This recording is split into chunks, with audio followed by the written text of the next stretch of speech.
Сонсогч та бүхнийг дэлхийг байлдан дагуулсан агуу гүрний сүүдэр дороос эхэлж их нутагтаа өрнсөн Эдрийн цаг хугацаа руу тухайлбал Монголын улс төрийн бутралын үе рүү урин залж байна. Хүчирхэг хаадын залгамж халаа, хагарал бутрал, дахин сэргэлтийн түүхийг өгүүлээ.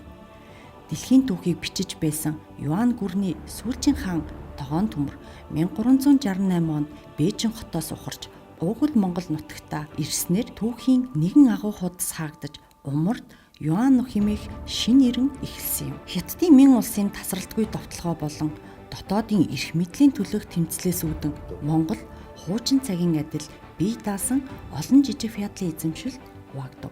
Энэ үед монголчууд үндсэн хоёр хэсэг буюу ард талын Зөв Монгол, өвөр талын Баруун Монгол болон хуваагдаж Алтан ургийнхан болон тайж нарын дунд 100 дамжсан цус дайн дэгджээ. Алтан ургийн бус ойрдын хүчирхэг удирдагч болох Тогоон тайш, түүний хүү Эсэн тайш нар тодорч зэвсгийн хүчээр Монголыг нэгэн хааны дор түр хугацаанд нэгтгэж чадсан. Эрэлтгэг Эсэн тайш 1449 он Мин улсын хагас сая цэргийг буцах гэж Хятадын эзэн хааныг олдсон Тумуугийн хувьсгал хэмээх түүхэнд үлдэж нүүдэлчдийн сүр хүчийг дахин дэлхийд сануулсан билээ. 15 дугаар зууны сүүлээр Монголын түүхийг гайхамшигт дүр төрх болох Мантухай Сэцэн хатан 6 настай Батмөнхийг Даян хаанд өргөмжлөн Тархаа Бутрахай Зүүн Монголын аймагуудыг цуглуулan хурааж төрийн нэгдлийг дахин сэргээв. Батмөнх Даян хаан Монголыг баруун зүүн гурван түмэн нийт 6 түмэн болгон хувааж